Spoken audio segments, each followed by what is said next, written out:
nós da Madeira, os vaqueiros do Gibão, afamados da Ribeira, todos nordestinos nato, pra pegar de boi no mato, da fazenda Pitombeira.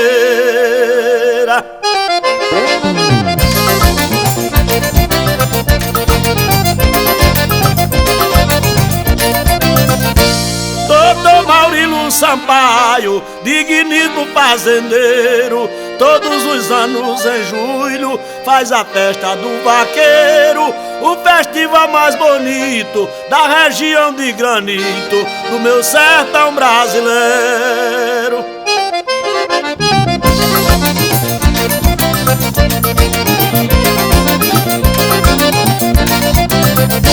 Vai vaqueiro de Salgueiro, de Belém e Cabrobó, os vaqueiros de Exu, Ouricuri e Bodocó, Floresta e Serra Talhada, da Bonina da Jangada, de Serrita e do Jacó.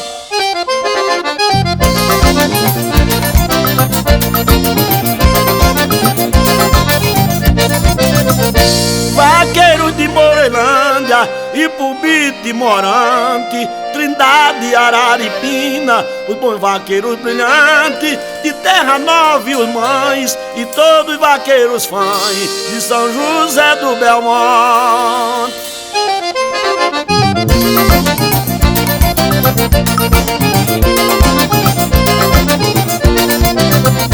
Vai os vaqueiros vibrantes de Juazeiro e do Crato, de Jati, Brejo Santo, e todos os vaqueiros nato, do Gibão e da Madeira, chegam lá na Pitombeira, pra pega de boi no mato.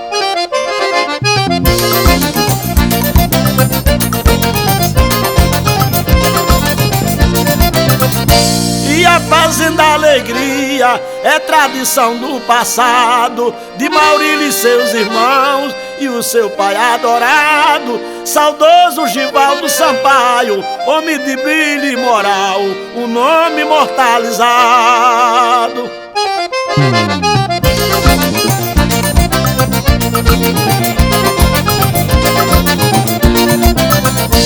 Doutor Maurilo Sampaio, homem de alta bravura, sertanejo cabra macho, homem da caatinga dura, do sertão pernambucano, faz a festa todo ano, preservando esta cultura. E essa toalha é oferta a seu irmão, doutor Ronaldo, a Danda Simeão, Ivan Cara de Macaco, do Parque 3 Vaqueiros de Araripina, ao vereador Zé Bulacha, irmão do saudoso vaqueiro Piúa.